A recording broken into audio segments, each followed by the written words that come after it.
और ये एमपीपीएससी का सिलेबस है, यूनिट नंबर 10 एमपीपीएससी का सिलेबस है। और इसमें आज मैं आप लोगों से चर्चा कर रहूँगा बाल अधिकार आयोग के बारे में, और फिर इसके बाद मैं आप लोगों से क्वेश्चन भी करूँगा कि यहाँ से प्रश्न कैसे कैसे पूछे जाते हैं, इसके बारे में भी आप लोगों से चर्चा करूँगा। ठीक है, तो मैं शुरुआत करता हूँ अब। तो कुछ बातें हर बार मैंने आप लोगों को बताता हूँ कि इसके अंतर्गत कुछ चीज़ें हैं, पॉइंट है, उसको आप लोगों को ध्यान रखना पड़ेगा। जैसे अगर कोई प्रश्न वगैरह बने तो किस तरीके से बनता है, और आपको क्या क्या बातें ध्यान रखनी चाहिए कि बाल अधिकार आयोग के संबंध में, है ना। ये इम्पोर्टेंट है, बहुत ज़्यादा इम्पोर्टेंट है। तो मैं आपको बता दूँ, ये ठीक जो महिला आयोग ने पढ़ा होगा महिला आयोग के बारे में, वहीं से निकाला गया है बाल अधिकार संरक्षण अधिनियम के बाद, सॉरी आयोग के बारे में अगर मैं बात करूँ तो वहीं से आया है ये। ठीक है, तो महिला आयोग से निकाला हुआ एक पार्ट है, एक प्रकार से आप ये समझ सकते हैं यहाँ पर। और आपसे एक चीज़ ध्यान रखना कि ये जो बाल आयोग के बारे में चर्चा कर रहे हैं आप सभी लोग, तो इसकी एक point very very most important है जो कि एग्जाम में कई बार पूछा गया है कि इसका गठन को लेकर। तो गठन की डेट आप लोग ध्यान रखिएगा। अच्छा, कॉपी पेन साथ लेकर बैठा करें आप सभी लोग, कुछ बातें ऐसी हैं उसे नोट भी कर लिया करें। जैसे इसका गठन की बात करूं तो 5 मार्च 2005 को हुआ था। ठीक है, एक बात तो ये ध्यान रखिएगा। लेकिन अगर मैं आपसे कहूं कि इसके गठन तो 2005 में हो गया 5 मार्च को, लेकिन ये पूर्ण रूप से एक सही तरीके से जो संचालन की प्रक्रिया हुई वो हुई थी 2007 में। तो आप एक बात यहाँ से ये ध्यान रखना, बेसिकली जब कभी आपको क्वेश्चन में गठन मिले, अभी आप प्रश्न देखेंगे कुछ, तो उस प्रश्न में भी आपको 2005 भी मिलेगा और 2007 भी मिलेगा। तो इस बात को बहुत ध्यान से सुन लीजिए आप लोग। जब कभी गठन की क्रिया होगी तो वह आपका रिप्रेजेंट कर देगा तुरंत 2005 की तरफ।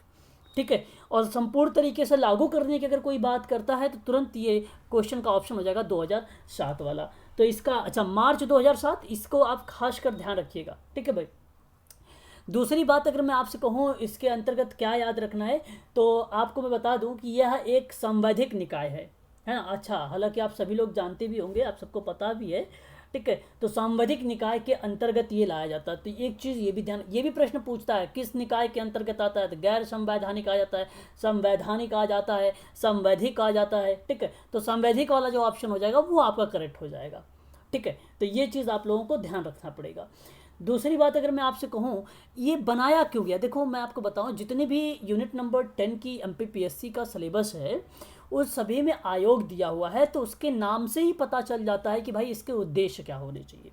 जैसे महिला के बारे में अगर मैं बात करूँ महिला आयोग में, तो आपका कॉमन सेंस वहाँ पे प्रयोग हो रहा है, तो आप समझ जाते हैं यार ये तो महिलाओं से, तो वो ऑप्शन में लिखा रहेगा आप लोगों के कि महिला के सशक्तिकरण को लेकर, तो आप कहोगे यस। फिर अगर आपसे कहेगा कि महिला को वहाँ पे समानता की बात करता, फिर भी आप बोलोगे यस। तो जाहिर सी बात है ये कि जो आयोग बनाया गया ठीक उसी प्रकार से। अगर मैं उद्देश्यों के बारे में बात करूँ तो ये भी उद्देश्य वही है, ठीक उसी प्रकार से है जो नीति बाल अधिकारों के अनुरूप काम करने के बारे में बात करता है। किसके बारे में बात करता है, तो याद रखिएगा यहाँ पर नीति बाल अधिकारों के बारे में बात करता है। ये 3 बातें आप लोग ध्यान रखिएगा, मैंने 3 बातें आप लोगों को यहाँ से बताई है, इंपॉर्टेंट। ठीक है, और एक चीज़ और ध्यान रखना, इसका मुख्यालय को लेकर भी प्रश्न पूछा गया है एमपीपीएससी में, सॉरी यूपीपीएससी में पूछा गया है मुख्यालय को लेकर। अभी मैं क्वेश्चन भी दिखाऊंगा आप लोगों को, तो ध्यान रखिएगा ये आप सभी लोग कि ये न्यू दिल्ली में है। ठीक है, ये आप ध्यान रखिएगा, ये इंपॉर्टेंट है थोड़ा सा, है ना। सदस्य की बात करता है, देखो अभी लास्ट टाइम में आप लोगों ने देखा था जो है कि अनुसूचित जाति आयोग के बारे में, पिछड़ा आयोग के बारे में देखा था, और आपने जनजाति आयोग के बारे में पढ़ा था। तो सभी में अलग अलग तरीके से उसकी संरचनाओं के बारे में व्याख्या की गई है।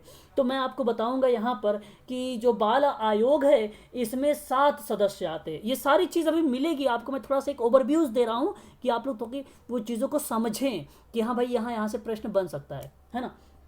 तो ये बातें आप लोग याद रखना। 7 सदस्य थे। हाँ, म्यूट हो जाइए भाई आप लोग, है ना। कोई भी अगर अनम्यूट है तो म्यूट हो जाइए, बैकग्राउंड आवाज़ आ रही है आपके यहाँ से। तो जो संरचनाओं की बात अगर हो तो सदस्य याद रखिएगा 7 सदस्य यहाँ पर टोटली बात होती है, परंतु 7 सदस्य में इन्वॉल्व हो जाता है अध्यक्ष भी आपका। कौन इन्वॉल्व है आपका, अध्यक्ष इन्वॉल्व है। ठीक है, और अगर सदस्य की केवल बात करूं तो टोटल हो जाते हैं 6 सदस्य। तो याद रखना, और एक जो है इसका सचिव भी होता है, याद रखिएगा आप लोग ये भी। तो ये 3 बातें भी आप लोगों को यहाँ से ध्यान रखनी पड़ेगी कि अध्यक्ष के बारे में, सदस्य के बारे में, और एक सचिव के बारे में भी। ठीक है, चलिए मैं आगे बढ़ता हूँ अब यहाँ से। तो देखिए यहाँ पे क्या लिखा हुआ है, सर सचिव जो होगा वो जो सदस्य होगा उस सदस्यता में इंक्लूड नहीं होगा सचिव, ये बात ध्यान रखिएगा आप लोग, आप सभी लोग। वह अलग से होता है, उसकी कोई भूमिका जो है ना तो इंटरफेयर कर सकता है वो क्या नाम है अध्यक्ष में, और ना ही इंटरफेयर कर सकता है वो सदस्यता में। उसका अलग मैनेजमेंट होता है, तो मैनेजमेंट के रूप में वो जाना जाता है, उसकी अलग से काउंटिंग होती है, इंडिविजुअल है, इसके अंतर्गत आप नहीं रखेंगे उसे। आगे अगर हम बात करें, यहाँ से शुरुआत करते हैं, तो आप ध्यान से देखिए यहाँ पर कि यह एक संवैधिक निकाय है और ये संसदीय अधिनियम के तहत स्थापना की गई है। अच्छा, इस बात से आप सभी लोग जानते होंगे कि जो चीज़ संविधान में है तो हम उसे क्या बोल देते हैं कि भाई ये एक प्रकार का संवैधानिक रूप में आ रहा है, संविधान के तहत आ रहा है, तो हम इसको दर्जा दे देते हैं। पहले लेकिन ऐसा नहीं था। बाद में जो है पोस्को एक एक्ट है, और फिर उसके बाद आपका एक एक्ट है किशोर न्याय अधिनियम करके एक्ट है, आप लोगों ने नाम सुना भी होगा और जानते भी हैं आप सभी लोग, जो 18 वर्ष से कम उम्रों के बारे में बात करता है कि भाई अगर इसके बीच में कोई अपराध करता है तो उसको दंड के वो भागीदार होगा ऐसी कंडीशन में। तो इसका भी एक प्रकार से संशोधन किया गया, जैसा कि आप सभी लोग जानते होंगे। दिल्ली का जो एक बार 12 दिसंबर 2012 को 16 दिसंबर 2012 को जो बलात्कार का केस हुआ था, उस दौरान में इसको कुछ चेंज कर दिया गया, बदलाव लाया गया। जैसा कि आप लोगों ने सुना भी होगा कि उसमें एक जो लड़का था वो नाबालिग पाया गया था, इसकी वजह से संशोधन कर दिया गया है। तो अब ये चीज़ आप थोड़ा सा ध्यान रखिएगा, ठीक है। तो इसके परिप्रेक्ष्य में बेसिकली अब ये जो है संविधान में भी होगा, है ना, तो संविधान को भी थोड़ा सा रिलेट करता है। प्लस में अगर मैं आपसे बात करूँ, इसमें कानून भी कुछ चीज़ें आ जाती हैं, तो यही कारण है एक प्रकार से संवैधानिक निकाय के अंतर्गत रख दिया गया है। तो ये चीज़ आप ध्यान रखिएगा। गठन की अगर मैं बात करूं आप लोगों से, तो 5 मार्च 2007 की है। देखो सॉरी, यहाँ पर मैं आपको बता दूं, ये पूर्ण रूप से लागू होना चाहिए, यहाँ पर मुझे लिखना चाहिए था, तो आप ध्यान रखिएगा, ये लागू वाले प्रक्रिया कर लीजिए आप लोग 2007 का।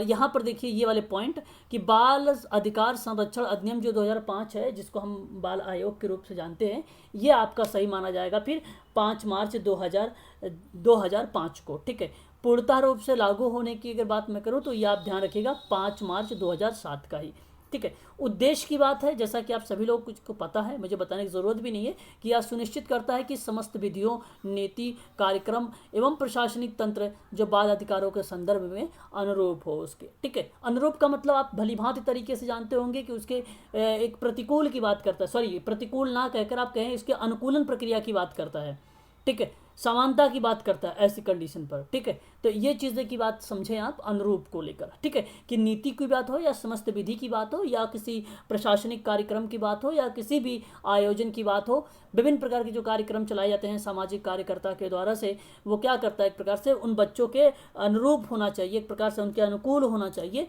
ऐसा नहीं कि बच्चा जो है वो 10 साल का है और आपने गोल ले लिया है 15 साल का, 20 साल के बच्चों वाला गोल ले लिया है, तो वो बच्चे पर फिट नहीं बैठेगा। इस वजह से जैसी जिसकी एज है उसके आधार पर आप काम करें, तो ये एक प्रकार का अनुरूप रिप्रेजेंट कर देता है ये शब्द।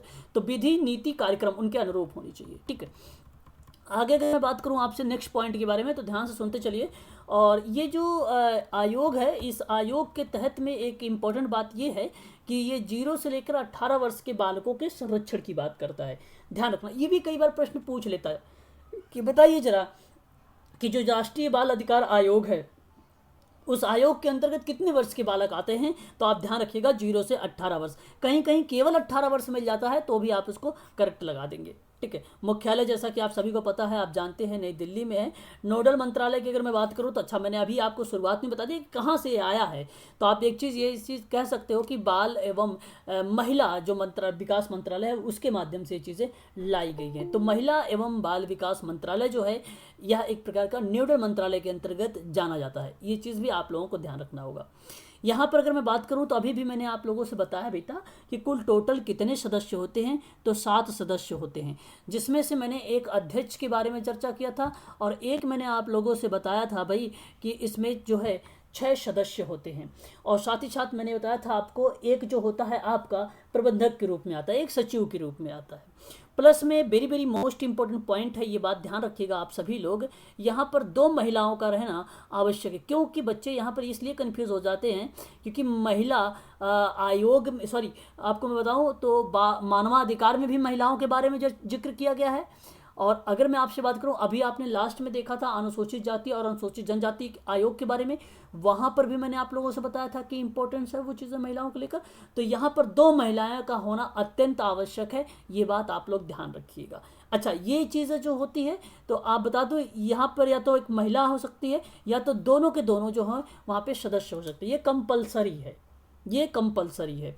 ठीक है भाई, ये चीज़ है। और एक होता है सदस्य सचिव। अच्छा, आप ये ना समझिएगा कि ये अगर सदस्य सचिव लिखा हुआ है तो ये काउंट हो जाता है इस सदस्यता में। नहीं भाई, ये सदस्यता में काउंट नहीं होगा, बट ये उसको हम जानते हैं कि यह एक सदस्य सचिव है। ठीक है, इस सदस्य अलग है, सदस्य के बारे में अगर हम बात करें तो वो अलग होते हैं और सदस्य सचिव अलग होते हैं। कंफ्यूज मत होइएगा आप सभी लोग। ठीक है, चलिए आगे बढ़ते हैं। तो यहाँ पर देखिए, एक प्रतिष्ठित व्यक्ति जिनके बच्चों के कल्याण के लिए असाधारण कार्य किए हो।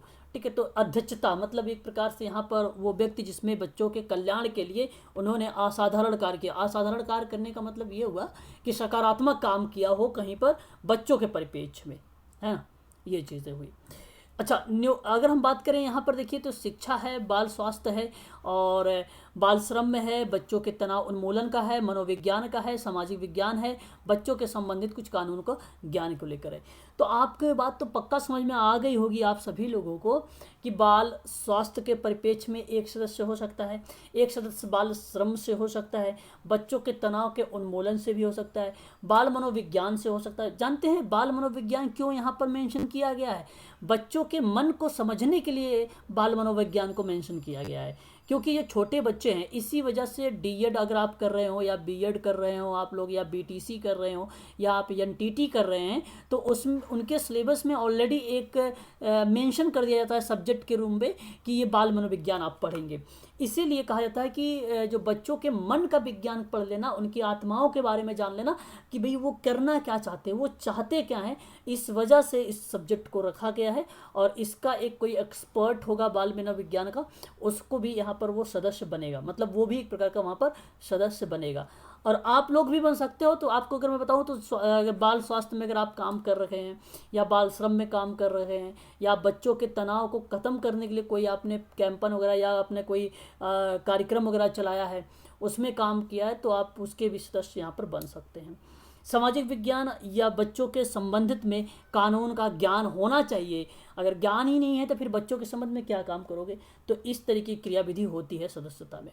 तो बहुत सरल है, आप याद रखिएगा ये पॉइंट, है ना। तो ये कभी कभी पूछ लेता है कि भाई निम्न में से बताइए किसकी भूमिका नहीं होती है, तो आप याद रखिएगा बाल मनोविज्ञान की होती है। बच्चों का जो तनाव होगा उसको कम करने के परिप्रेक्ष्य में भी होता है, फिर उसके बाद बाल श्रम वाले भी होते हैं, फिर उसके बाद बाल स्वास्थ्य वाले भी होते हैं, और उसके बाद शिक्षा वाले भी होते हैं, और सामाजिक विज्ञान भी वाले होते हैं। ठीक है, तो आप इसे ईजिली समझ सकते हैं, बहुत ही सरल है।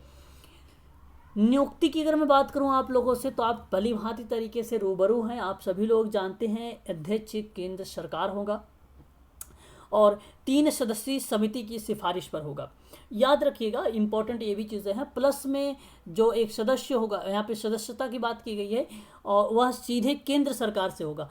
तो जो अध्यक्ष चुनेगा केंद्र सरकार, देखो राष्ट्रपति नहीं चुनेगा, याद रखिएगा ऑप्शन में आप सबसे राष्ट्रपति जी का नाम मिलेगा, परंतु आप लोग खास कर ध्यान रखिएगा, ठीक है, कि भाई ऐसी कंडीशन पे जो केंद्र सरकार की 3 सदस्यीय समिति होगी इसकी सिफारिश पे होगा, और जो सदस्य होगा वो सीधे केंद्र सरकार की समिति की अगर मैं बात करूं यहाँ पर तो उसको मेंशन करता है। तो ध्यान रखना, यहाँ पे 3 सदस्य की समिति जो होगी वो केंद्र सरकार की इन्वॉल्व हो जाती है, और जहाँ पे सीधा ये डायरेक्ट तरीके से अगर कोई सिलेक्शन की बात कर रहा होता है तो ऐसे में सदस्यता हो सकती है।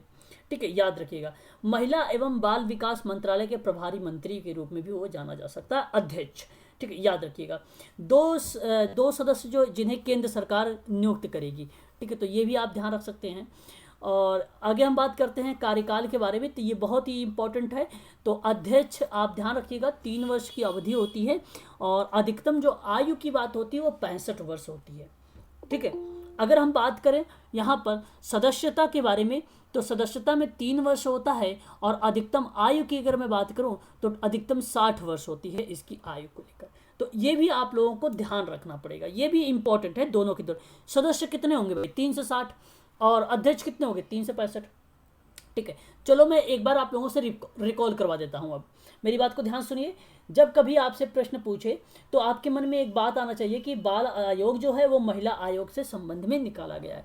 दूसरी बात अगर मैं बताऊं आपसे गठन को लेकर, तो 5 मार्च 2005 केंद्र सरकार के द्वारा किया गया है, लागू पूर्णता रूप से लागू किया गया है मार्च 2007 में।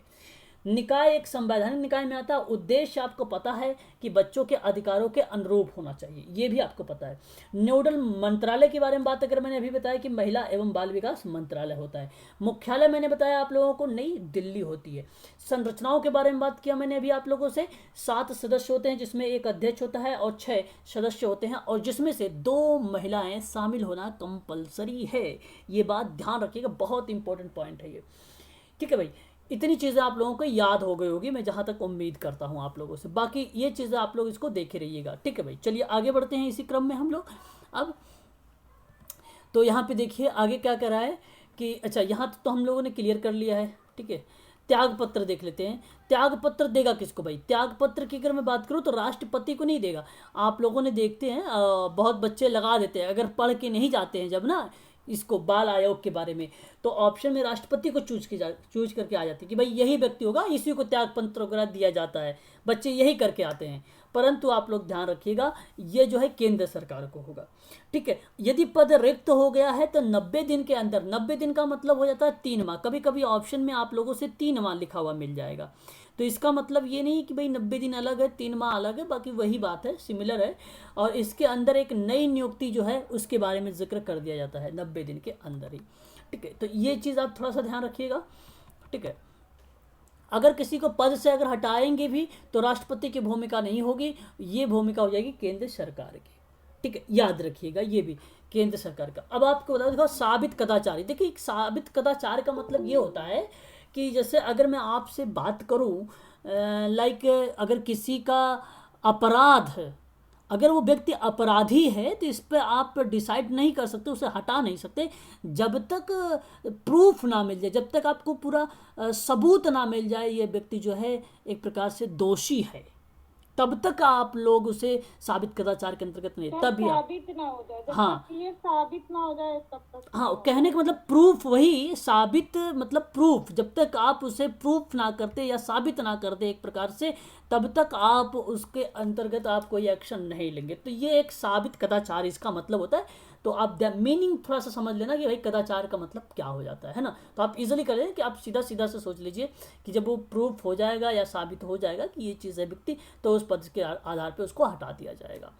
असमर्थता हो, दिवालिया हो, विकृत चित्त हो, और नैतिक अधमता का अपराध, इस तरह की क्रियाविधि जो कोई आती है तो इसके आधार पर पद को हटाने की बात कर दी जाती है। तो लगातार 3 बैठक की अनुपस्थिति में, अगर या तो दूसरी कंडीशन पे अगर मैं बात करूं आप लोगों से, तो लगातार अगर 3 बैठक हुई है और उसमें अटेंडेंस नहीं दिया है तो इसका मतलब ये भी हुआ कि वो एक प्रकार से उसे हटा दिया जाएगा।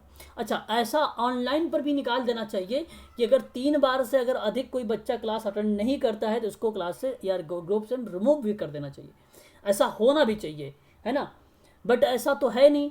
अभी देखो, बहुत सारे बच्चे ज्वाइन है ग्रुप में, लेकिन बच्चों की जो जनसंख्या होती है बहुत कम होती है भाई, आते ही नहीं है बच्चे, है ना। आप कितने कितने को रिमूव किए जाओ करोगे, है ना। तो ये चीज़ें गलत इफेक्ट पड़ जाती है थोड़ा सा, है ना। तो आप लोग ज्वाइन क्या करें हमेशा हर क्लास को। चलिए आगे हम बात कर लेते हैं।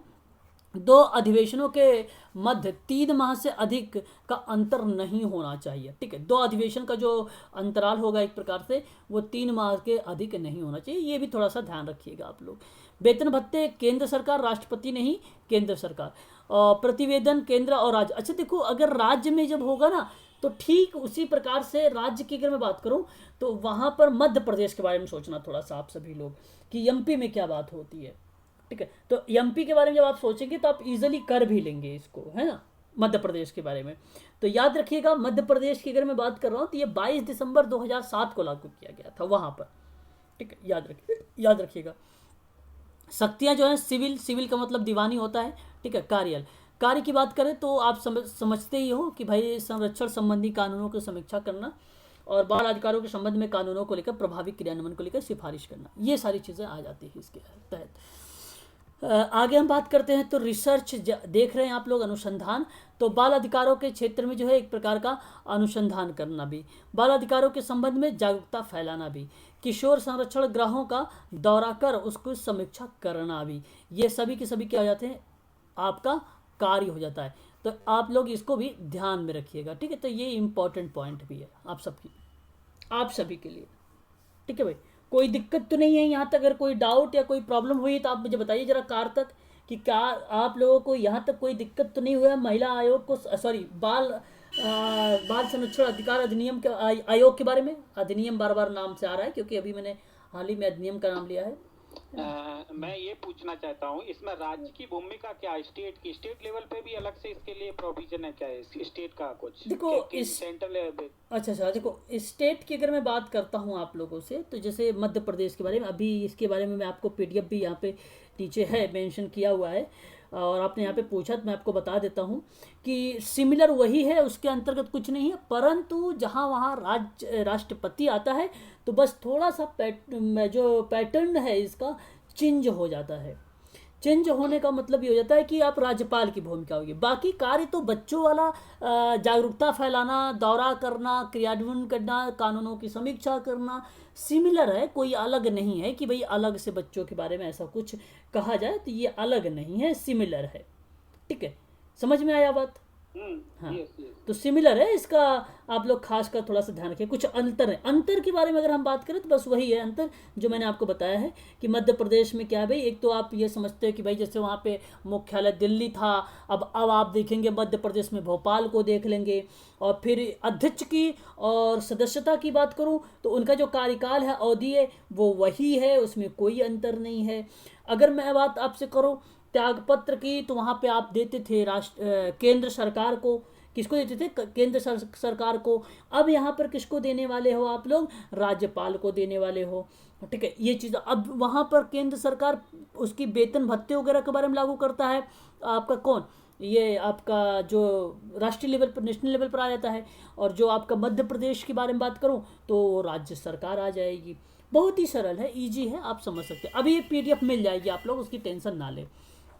और यहाँ पर एक very very most important point ये भी है कि पहली बार अंतर्राष्ट्रीय बाल दिवस कब मनाया गया है, ये प्रश्न पूछ लेता है, तो आप ध्यान रखिएगा इसके बारे में भी। 20 नवंबर को मनाया जाता है बाल दिवस। अगर हम बात करें तो कब मनाया जाता है? 14 नवंबर। 14 नवंबर को। हाँ, तो ये दोनों डेट वगैरह भी याद रखा करें आप लोग। यहाँ से प्रश्न बन सकता है यूनिट नंबर 10 से कि महिला आयोग, क्योंकि इसमें दिया हुआ है, तो महिला आयोग का दिवस कब मनाया जाता है, मतलब महिला दिवस कब मनाया जाता है, ये पूछ सकता है आप लोगों से। 8 मार्च को। वेरी गुड, शाबाश।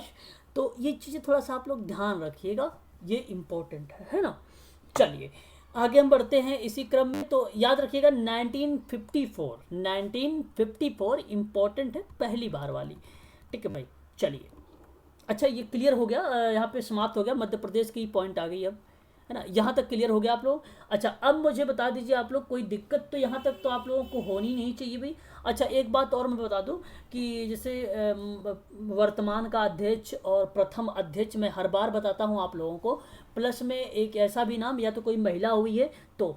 अब हालांकि नाम से ही अगर मैं आपसे बताऊँ बाल अधिकार संरक्षण आयोग के अंतर्गत, तो उसमें आप याद ये रखें सिर्फ कि प्रथम अध्यक्ष के बारे में, तो उसका नाम क्या आता है? कोई पता है, बता सकता है मुझे प्रथम अध्यक्ष कौन है?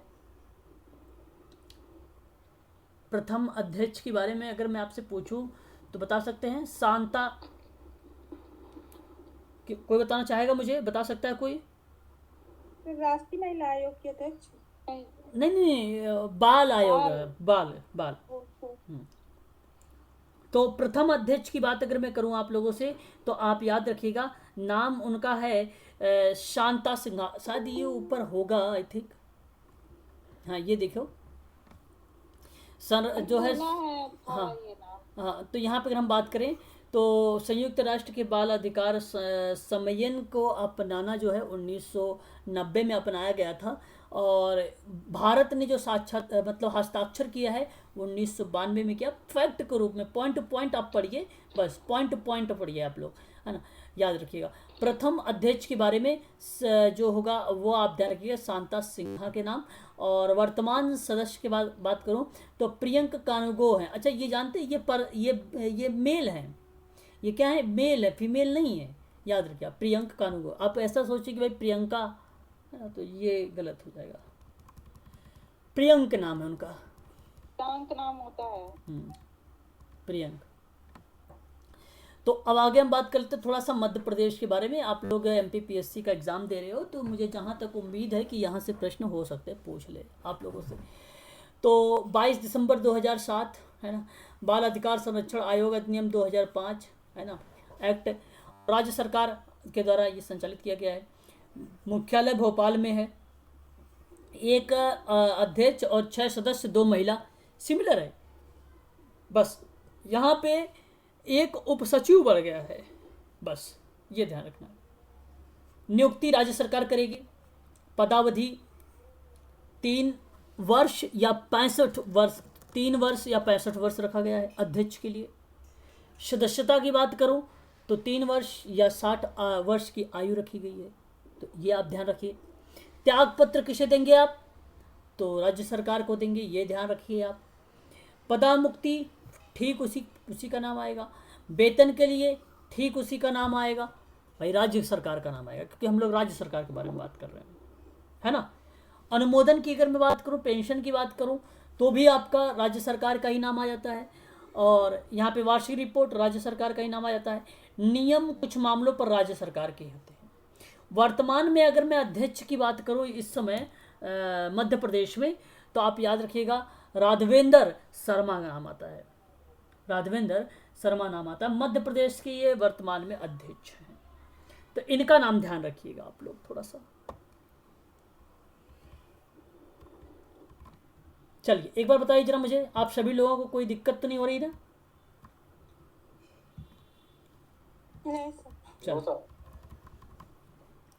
चलिए फिर आगे बढ़ते हैं इसी क्रम में हम सभी लोग। और ये आपका कंटेंट हो गया कंप्लीट।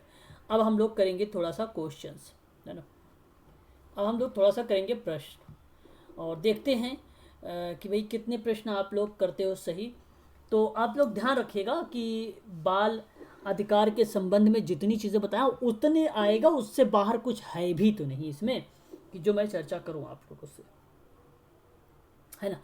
तो याद रखिएगा। चलिए आगे बढ़िए और इस प्रश्न का जवाब दीजिए आप सभी लोग मुझे जरा कि राष्ट्रीय बाल अधिकार आयोग की प्रकृति कैसी होती है, संवैधानिक, गैर संवैधानिक और असंवैधानिक, निम्नलिखित में से कोई नहीं।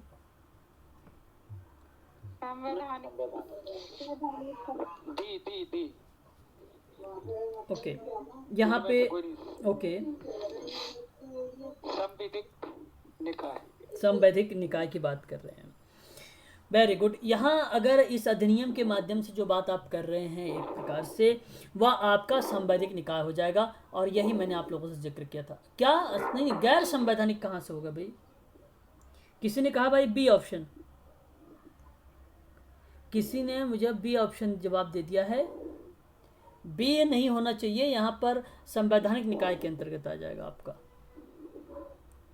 संवैधानिक निकाय आएगा, गैर संवैधानिक में आएगा भाई? जरा बताइए, जरा एक बार कंफर्म करिए जरा आप सभी लोग।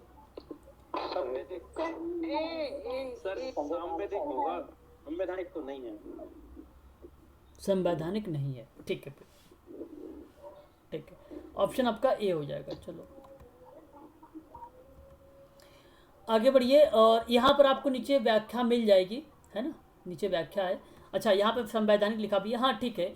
गैर नहीं, यहाँ पे देखिए गैर संवैधानिक लिखा हुआ भाई। एक मिनट, कंफ्यूजन आप लोगों का दूर में करता हूँ। गैर संवैधानिक क्यों? कोई बताना चाहेगा गैर संवैधानिक क्यों? पहले बताइए। ये संविधान में नहीं है ना, ये अलग से बनाया गया। ये तो अलग से बनाया गया ना, फिर कहाँ से हो गया संवैधानिक?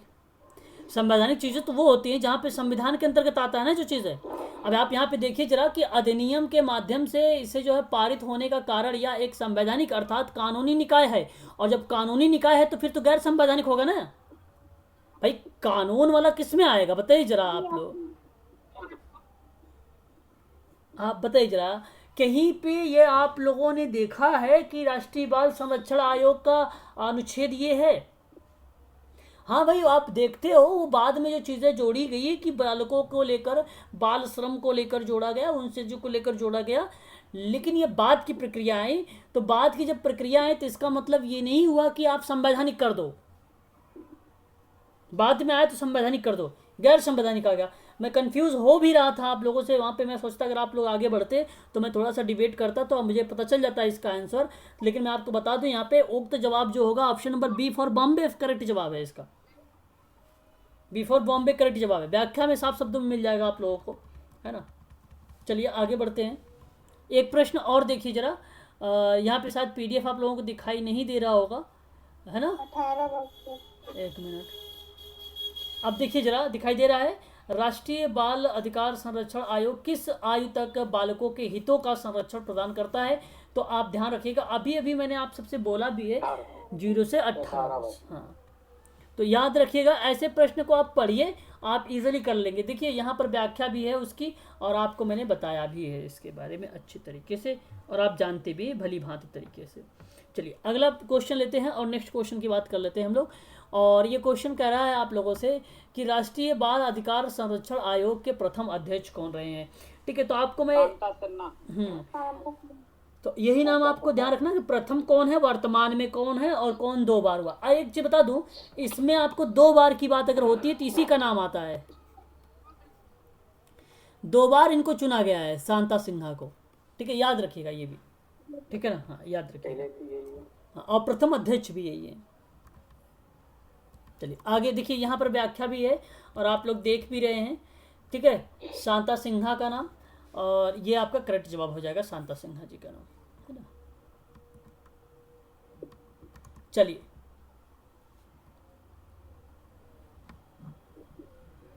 बताइए जरा कि राष्ट्रीय बाल अधिकार संरक्षण आयोग का अध्यक्ष कौन है? प्रियंका कानूनगो। प्रियंक कानूनगो। प्रियंक कानूनगो, हाँ आपका सही जवाब हो जाएगा option number A for America वाला। ठीक है भाई, याद रखिएगा। गिरिजा व्यास का नाम आप लोगों ने सुना भी होगा, और मैंने अभी देखो ऑप्शन में था वहाँ पर, तो अभी मैंने आप लोगों से कल भी उसके बारे में बात किया था। उसका नाम याद रखिएगा, है ना, बहुत इंपॉर्टेंट है। 2 बार चुनी गई थी वो, है ना, अनुसूचित जाति के लिए। ये व्याख्या देख लीजिए आप लोग, यहाँ पे प्रियंक कानूनगो का ये है। तो प्रश्न ये हो सकता है कि अगर प्रियंक लिखा होता है तो बहुत बच्चे ये भी सोच सकते हैं कि भाई प्रियंका एक फीमेल है, तो भाई जाहिर सी बात है बाल के लिए है तो हो सकता है फीमेल ही है। नहीं, आप ध्यान रखना यहाँ पे मेल भी हो सकता है ना, तो याद रखिएगा। ऐसा नहीं बनाया गया है कि फीमेल का होना जरूरी ही है यहाँ पर, है ना। अंतर्राष्ट्रीय बाल अधिकार दिवस किस तिथि को मनाया जाता है? 20 नवंबर। 14। अंतर्राष्ट्रीय बाल अधिकार दिवस जो है वो आप लोगों का 20 नवंबर को मनाया जाता है। ठीक है भाई, बहुत बढ़िया। और आपको बता दूं कि ये जो 20 नवंबर 1989 को संयुक्त राष्ट्र की जो एक असाधारण सभा हुई थी, उसमें अधिकारों की घोषणा की गई थी, और इसी के कारण ही इस तिथि को बना दिया गया था अंतर्राष्ट्रीय बाल अधिकार दिवस के रूप में। ठीक है, संयुक्त राष्ट्र महासभा में जो साधारण सभा हुई थी वो कब हुई थी? तो 20 नवंबर 1989, याद रखिएगा, ये इम्पोर्टेंट है आप सभी के लिए। चलिए ये प्रश्न बताइए जरा।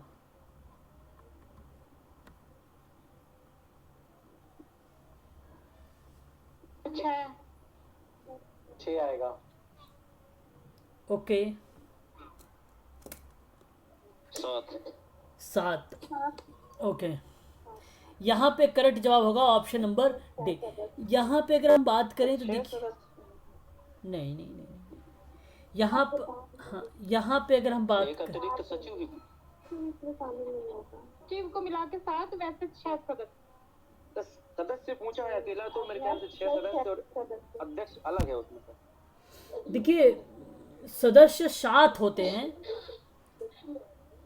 सदस्य 7 होते हैं, एक अध्यक्ष होता है, 6 सदस्य होते हैं, जिसमें से 2 महिलाएं होती हैं। ठीक है, व्याख्या देख लेते हैं। शायद व्याख्या से और स्पष्ट हो जाए आप सभी को। राष्ट्रीय बाल अधिकार संरक्षण आयोग के अंतर्गत एक अध्यक्ष और 6 सदस्य होते हैं। क्लियर हो गया होगा अब तो। और इन सदस्यों की नियुक्ति ऐसे व्यक्तियों में से की जाएगी जो बालक संबंधी क्षेत्र में अनुभव होगा, वही श्रम को लेकर, है ना, शिक्षा को लेकर, स्वास्थ्य को लेकर, है ना, अपराध को कम करने को लेकर, ठीक है, वही क्षेत्र।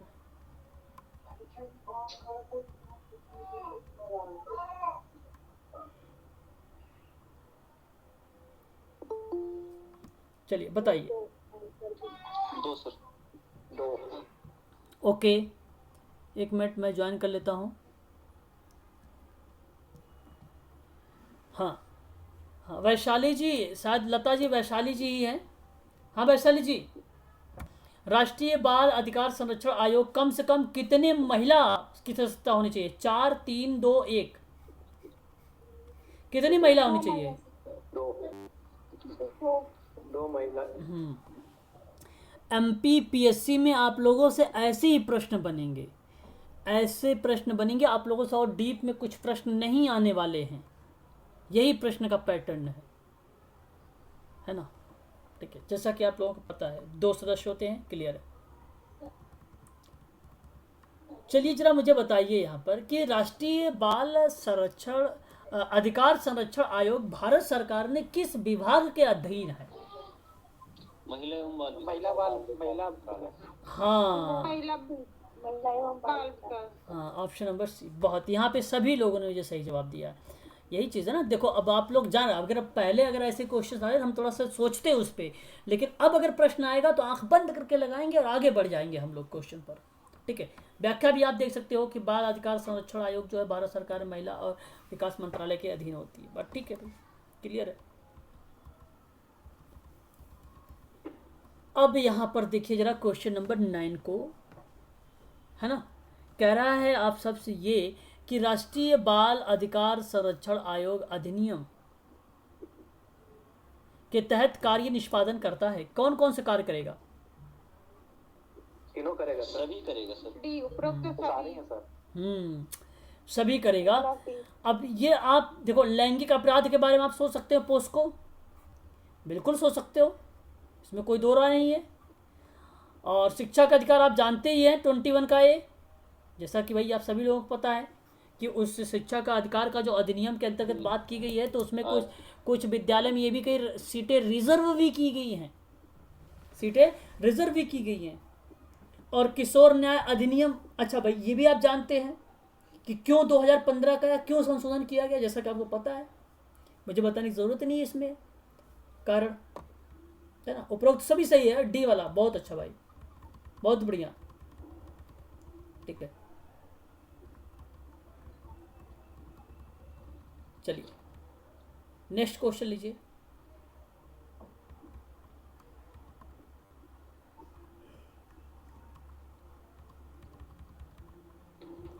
ये क्वेश्चन कुछ करंट को लेकर है, करंट को लेकर है, ध्यान रखिएगा। निम्न में से किस राज्य के संबंध में कोविड-19 के राष्ट्रीय बाल अधिकार संरक्षण आयोग के द्वारा प्रत्यावर्तन की सिफारिश की गई है? प्रत्यावर्तन का मतलब जानते हैं आप लोग? प्रत्यावर्तन का मतलब क्या होता है? प्रत्यावर्तन का मतलब क्या होता है? दूसरे राज्य में स्थापित करना सर, शायद बच्चों को संरक्षित करना, संरक्षित करना, ये बहुत बढ़िया रहेगा शब्द। हाँ, प्रत्यावर्तन, वेरी गुड। प्रत्यावर्तन मतलब सौंप देना, एक प्रकार से ऐसे भी बोल सकते हो, ठीक है, बहुत बढ़िया। चलिए बताइए जरा कि कोविड-19 में राष्ट्रीय बाल अधिकार संरक्षण आयोग के द्वारा प्रत्यावर्तन की सिफारिश नहीं की थी, उसका नाम? जी सर, हाँ एमपी, हाँ एमपी ही होगा, तो मध्य प्रदेश होगा। हाँ, तो ये आपको ध्यान रखना होगा। सर यहाँ पे निकला था न्यूज़पेपर में पोषण राज्य सरकारी करेगी। ओके सर, इसमें सभी मध्य प्रदेश से ही है कि बाहर से भी है, सभी जुड़े कोविड में डेथ हो गए। नहीं, हाँ, इसमें कुछ बच्चे मध्य प्रदेश के भी हैं, कुछ बच्चे मध्य प्रदेश के जो बाहर रहते हैं वहाँ के भी हैं, ठीक है। चलिए एक क्वेश्चन देखिए जरा, निम्नलिखित में से किस कार्य के संदर्भ में राष्ट्रीय बाल अधिकार संरक्षण आयोग महत्वपूर्ण भूमिका अदा करता है? तो तो बालक को शिक्षा का संबंध में, कि बालकों के साथ साथ होने वाले लैंगिक अपराधों के संरक्षण के संबंध में, कि बालकों के साथ होने वाले हिंसा। ऑप्शन नंबर डी सभी सारे होंगे। Very good, option D. इस प्रश्न को आप लोग जरा पढ़िए और इसका जवाब मुझे बताइए।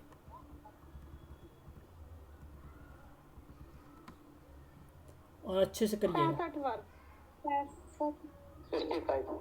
65 वर्ष। हाँ, यहाँ पे 60 वर्ष आएगा। जितने बच्चों ने कहा है 60 वर्ष, 60 वर्ष। और 60 वर्ष के बारे में मैंने आपसे बताया है, किसके बारे में? सदस्य के बारे में। हाँ, अध्यक्ष अगर यहाँ पे लिख देता, हाँ अध्यक्ष अगर यहाँ पे लिखता तो हो जाता 65 यहाँ पर। बहुत बढ़िया, ऐसे एक्टिव रहिए और तभी आप कर पाएंगे प्रश्नों को। प्रश्न के जब पढ़ेंगे नहीं तो मजा कहाँ से आएगा, है कि नहीं? चलिए,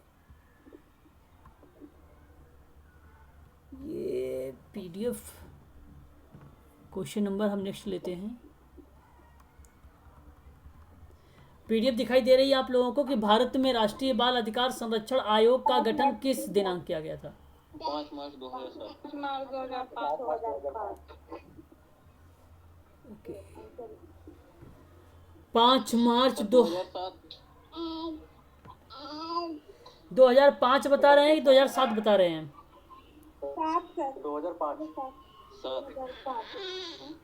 2005 एमपी में 2007 है सर। ओके, सर तो भारत में पूछा है इसमें 5 मार्च। बच्चा म्यूट कर लीजिए, आवाज आ रही बच्चे की, बेबी की कोई, है ना?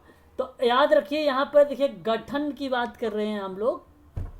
तो अभी भी मैं क्लियर नहीं हुआ आप सबके ऑप्शनों से कि आपने मुझे 2005 भी बताया है, 2007 दोनों बता दे रहे हैं आप लोग मुझे। मैं इसमें कंफ्यूज हो गया हूँ थोड़ा सा। कमेंट देखिए ना, कमेंट देखिए, सब कमेंट करते हैं, कमेंट देखते हैं। अच्छा, कमेंट देखूंगा, चलो। A option, okay. देखो यहाँ पर मैं बताऊँ, अगर आप लोगों को, तो आप सभी लोग जानते हो कि राष्ट्रीय बाल अधिकार संरक्षण अधिनियम 2005 के अनुसार उसको क्या किया गया है, एक प्रकार से इस आयोग का गठन किया गया था।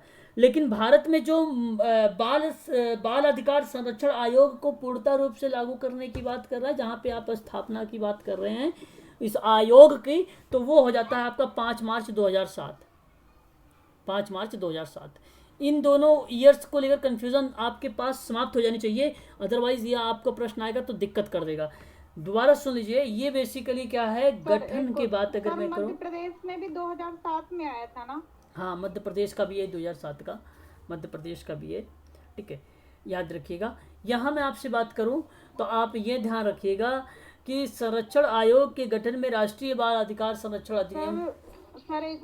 सर एक चीज बोलना है मुझे, जो लोग भी अनम्यूट है प्लीज म्यूट कर लीजिए, डिस्टर्ब होता है। जब आपको कुछ कहना हो तब फिर आप अनम्यूट हो जाइएगा। सही कहा, राइट। तो हाँ सही। अब यहाँ पे देखिए जरा कि भारत में जब राष्ट्रीय बाल अधिकार संरक्षण आयोग का गठन की बात हो तो ऐसी कंडीशन पर राष्ट्रीय बाल अधिकार संरक्षण अधिनियम 2005 के अनुसार होता है, वो 5 मार्च वाला हो जाएगा, ये सही हो जाएगा यहाँ पर। लेकिन अब यहीं पर प्रश्न में मैंने आपको थोड़ा सा मॉडिफिकेशन करता हूँ कि भारत में जो बाल अधिकार संरक्षण आयोग की स्थापना किस दिनांक को की गई है, तो आपका यहाँ पर प्रश्न का पैटर्न बदल गया है। अब 2005 मार्च का नहीं होगा, 2005 का, अब वहाँ पे प्रश्न आ जाएगा आपका कि 5 मार्च 2007। ये आपको ध्यान रखना होगा। यही दो कॉन्सेप्ट अगर आपको समझ में आ गया होगा तो यहाँ से आने वाले प्रश्न आप कर लेंगे। ये बहुत बढ़िया चीज़ था, बहुत ही अच्छा प्रश्न भी था, है ना। चलिए, यदि बालक अधिकार, हाँ बोलिए, कुछ कहना चाह रहे हैं आप? समझ में नहीं है ये एक्चुअल में सर, वो अधिनियम जो है ना सर वो था 2005 में, परंतु गठन तो सर 2007 में ही किया गया है सर। देखो आयोग के, बाल अधिकार, हाँ एक मिनट सुन लीजिए मेरी बात। गठन की बात करें सर, और वो कौन सा सर, आयोग की बात करें, आयोग है सर 2007, परंतु उस आयोग को गठन किया गया है अधिनियम जो 2005 में आया था उसके बिहार में। हाँ, आप सही कह रहे हैं, आप गलत नहीं बोले, वही बात मैंने भी बोला है। बस आप मेरे शब्दों को थोड़ा सुनिए मेरे ध्यान से। मैंने कहा आप लोगों से कि जो राष्ट्रीय बाल अधिकार आयोग की बात मैं कर रहा हूँ आप लोगों से, वो गठन के रूप में जो आता है, भाई ये आप बात ठीक करें, वो आपको 5 मार्च 2005 ही याद रखनी है, इसमें कोई दो राय नहीं। परंतु अगर मैं आपसे कहूँ इस आयोग की स्थापना को लेकर या इस आयोग को एक प्रकार से पूर्णता रूप से लागू करने की बात कर रहा हूँ, तो आपको ये चीज़ समझ जानी चाहिए कि यहाँ आयोग के रूप में जो चीज़ें हो रही हैं, स्टार्टेड या संचालित हो रही हैं, वो आपका 2007 हो रहा है, वो आपका सही रहेगा। ये आपको ऐसे समझना, ठीक। यदि बालक, यहाँ पे प्रश्न कहता है कि बालक अधिकार संरक्षण आयोग का कोई सदस्य लगातार कितनी बैठक अनुपस्थित हो जाए। देखो ये प्रश्न मैंने बताया था आप लोगों से, और बहुत ही अच्छा प्रश्न है ये, और ये प्रश्न आ भी सकता है 2021 के एमपीपीएससी में। बताइए जरा कि तो उसे किस पद से हटा दिया जाता? तो 3 बैठक। 3 बैठक, ओके, बहुत बढ़िया भाई। और भी लोग कोई? सर कमेंट भी चेक किया करिए। अरे कमेंट जाऊंगा तो स्क्रीन से हट जाऊंगा मैं, गरिमा। सर बोलने से क्या है, माउथ याद रहेगा, ये बोलने से अच्छा रहता है सर। मैं अगर चला जाऊंगा इस कमेंट देखने, तो मैं स्क्रीन आपके पास शेयर नहीं रहेगी फिर ना, फिर वहां से मैं हट जाऊंगा। अरे आप बताया, अपने मन में भी बोल लिया करो एक बार, तो ध्यान रहता है बोलने वाली चीज। हाँ।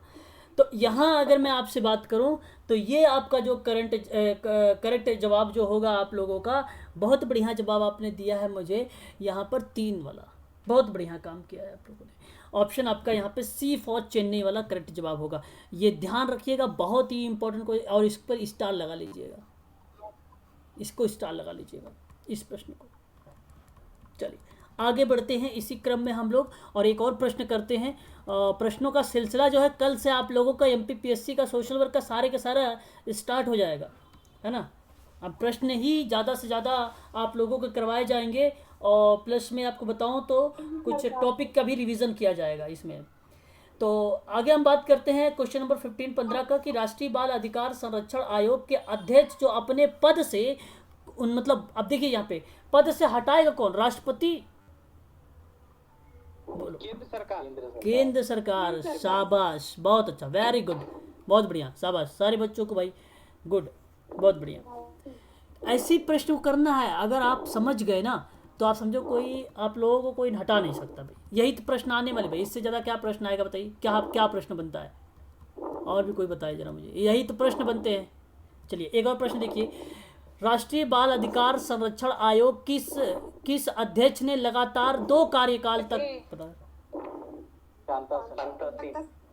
शांता सिन्हा 2 बार। हाँ, और प्रथम आ जाए तो बिल्कुल यही शांता सिन्हा ही आ जाएंगे, बस नाम यही रहेगा। हाँ, परिवर्तन कुछ भी नहीं होगा। ये देख शांता सिन्हा का आप लोगों ने देखा चुका पिक वगैरह।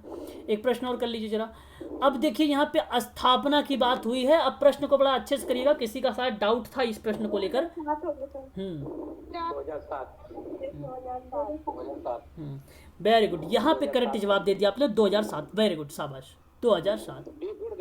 हाँ बहुत बढ़िया, 2007 याद रखिएगा। तो ऐसे प्रश्न को करना जाता है, ऐसे ही हम लोगों को समझना है, ऐसे प्रश्न पूछे जाएंगे। चलिए एक और प्रश्न देख लीजिए, बताइए जरा कि राष्ट्रीय बाल अधिकार संरक्षण आयोग का सदस्य बनने के लिए निम्न में से किन क्षेत्रों का अनुभव होना अनिवार्य है? अब आप ध्यान समझ लीजिएगा। सभी, हाँ, ऑप्शन नंबर डी करेक्ट। हाँ, D for Delhi, very good, शाबाश, करेक्ट जवाब। ये ऐसे ही करना है, यही सब आने वाला है, बस बहुत सरल सब्जेक्ट था, आप लोगों ने बहुत अच्छे से समझा भी है, और यहाँ से प्रश्न आना तो तय है भाई, कोई दो राय नहीं है। अच्छा, ये प्रश्न थोड़ा रिपीट हो गया है गठन के बारे में, और जैसा कि आप लोग जानते हैं भली भांति तरीके से, आपको 2005 हाँ, राष्ट्रीय बाल अधिकार संरक्षण। अच्छा, ये भी रिपीट ही है ना, ये भी रिपीट है।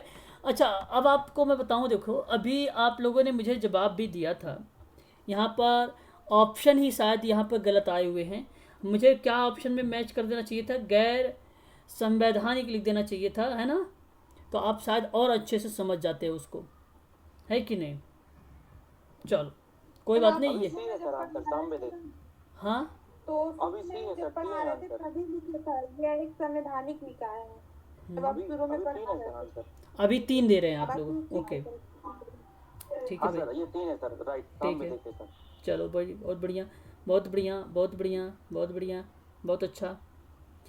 देखो यहाँ पे यह एक संवैधानिक अर्थात कानूनी निकाय है, जितने लोगों ने समझा है उन सभी का सही जवाब। अच्छा एक चीज़ बताइए जरा, अगर मैंने इस बात को अगर मैं कह रहा हूँ कि संवैधानिक निकाय है, तो क्या संविधानोत्तर की बात नहीं सोच सकता मैं? क्या ये संविधानोत्तर का मतलब समझ रहे हैं आप लोग कि संविधान के बाद की बात मैं कर रहा हूँ, बाद की बात कर रहा हूँ, संविधान में कुछ चीज़ें पहले थी, बाद की बात हो रही, तो क्या ये चीज़ मैं नहीं बोल सकता हूँ? हाँ सर सही है सर। तो बोल सकता हूँ ना। तो बताइए जरा, क्या अगर ये जब सही हो गया और ये सही हो गया तो ऑप्शन नंबर 4 सही नहीं होगा? जी जी सर, सॉरी 3 नहीं कर, ये सही होगा 4। ऑप्शन नंबर 4 सही हो जाएगा। यहाँ पर जितने बच्चों ने अभी 4 बता रहे थे उनका करेक्ट जवाब है ऑप्शन नंबर 4। ठीक है, चलिए आगे हम बात करते हैं और एक क्वेश्चन और लेते हैं। और यहाँ पर बताइए कि बाल अधिकार संरक्षण आयोग अधिनियम किसके द्वारा राष्ट्रीय बाल अधिकार संरक्षण किस वर्ष आया? अच्छा ये तो शायद वही क्वेश्चन दोबारा रिपीट हो गया है ना, बस इजी है, आप बता सकते हैं इस प्रश्न को भी। 2005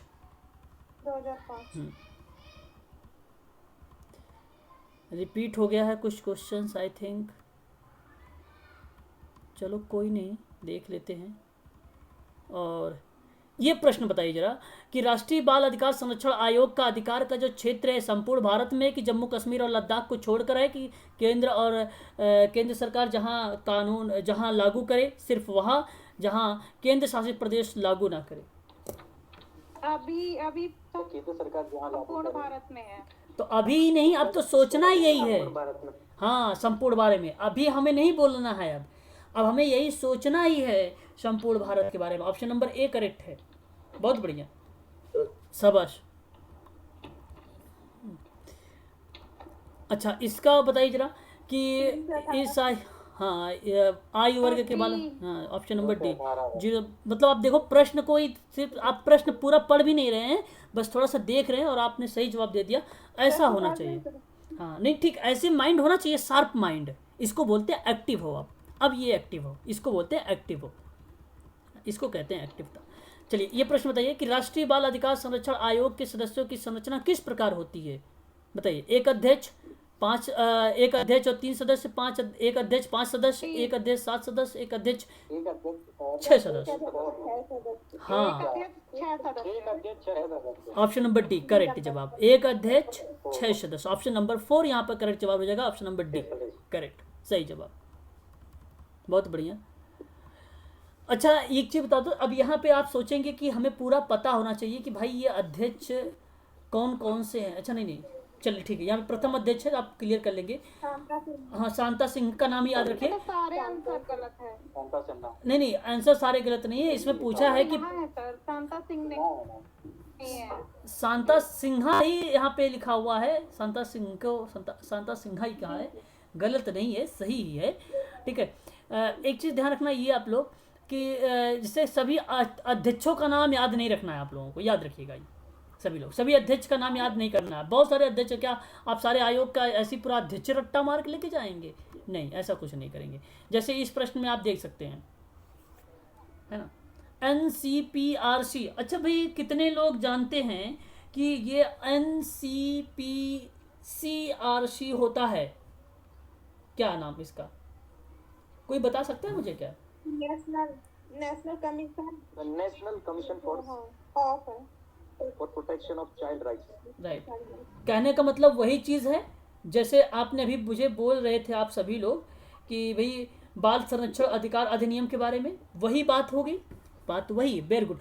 कभी कभी जब फुल फॉर्म वगैरह पूछ ले तो आप लोग ध्यान रखिएगा कि इसे आप राष्ट्रीय बाल अधिकार संरक्षण आयोग बोल सकते हैं। National commission for protection of child right बोल सकते हैं। उसका जो अध्यक्ष कौन नहीं हुआ था, ये प्रश्न आप लोगों से था। तो मैं आपको बता दूं, शांता सिंह थे, कुशल सिंह थे, राकेश मोहन जो थे ये नहीं थे, और यहाँ पर आपका ये भी मान लिए जाएंगे स्तुति नारायण भी। अब ये मत सोचिएगा कि सर मुझे फिर तो ऐसे प्रश्न के आधार पे तो सारे याद होने चाहिए, लेकिन मैं आपको बता दूं ये प्रश्न एक समझ लीजिए अपवाद में आया हुआ है, और अपवाद में ही देख लीजिए, परंतु सारे नहीं, प्रथम और वर्तमान और जो 2 बार हुआ उसी का नाम याद रखिए बस, ठीक। और यहाँ पर देख लीजिए कि अंतर्राष्ट्रीय बाल अधिकार दिवस कब मनाया गया, ये तो 20 नवंबर को। आपको मैंने शायद दोबारा से करवा दिया ये प्रश्न, आप लोग जानते थे इसके बारे में भी। अच्छा, ये प्रश्न देख लीजिए जरा कि जो 20 नवंबर 1989 को बाल अभिसमयन अपनाया गया, तो भारत ने इस पर कब हस्ताक्षर किया था? शायद मैंने बताया भी है अभी। 1994। ओके, 1992 है, 1992 का है। मैंने पीडीएफ में आप लोगों को उसको भी शो करवाया है, अभी था भी 1992 आपका यहाँ पे करेक्ट जवाब हो जाएगा, option number B for Bombay वाला भाई, ठीक है भाई। तो ये था आप लोगों का आज का टॉपिक, बाल अधिकार आयोग का कॉन्सेप्ट। फिर उसके बाद मैंने कुछ मध्य प्रदेश के बारे में बताया, और बाल अधिकार के संबंध में कहाँ कहाँ से प्रश्न आने वाले ये मैंने बताया आप लोगों से। कल मैं सोच रहा हूँ आप लोगों के लिए समाज कार्य के संबंध में मैंने कुछ क्वेश्चंस लिए हुए हैं, इन प्रश्नों पर मैं आप लोगों से चर्चा करना चाहता हूँ। आज के लिए नहीं, ये कल होगी चर्चा इन प्रश्नों पर, जो समाज कार्य में आपको एलिगेशन के रूप में बताया जाएगा कि ये क्या है। कुल टोटल 100 क्वेश्चंस होंगे कल, और इन क्वेश्चंस करने के बाद फिर मैं आप लोगों का लूँगा। अच्छा, ये मैं कल ही समाप्त कर दूंगा, तो मैं सीधा डायरेक्ट आंसर बताते चलूँगा। बाकी जहाँ पे आपको डाउट होगा आप मेरे से पूछना, सर ये ऑप्शन कैसे और क्यों, तो वो आप मेरे से पूछना, मैं वहाँ पर बताऊँगा। और फिर मैं इसको कंप्लीट करूँगा कल, और उसके बाद आप लोगों का यूनिट नंबर 1 रिवीजन करवाऊँगा परसों, और उसके बाद आपका स्टार्ट हो जाएगा। एक दिन रिवीजन, दूसरे दिन उस यूनिट नंबर 1 से पूरा का पूरा क्वेश्चंस होगा। यूनिट नंबर 1 से ही, कहीं आपको आयोग वगैरह नहीं दिखेगा, केवल यूनिट नंबर 1 का ही प्रश्न दिखेगा टोटल, ठीक है। तो ये कब से ले रहे हैं सर, मैं पूछ सकता हूँ सर? ये क्लास तो काफ़ी समय से चल रही है,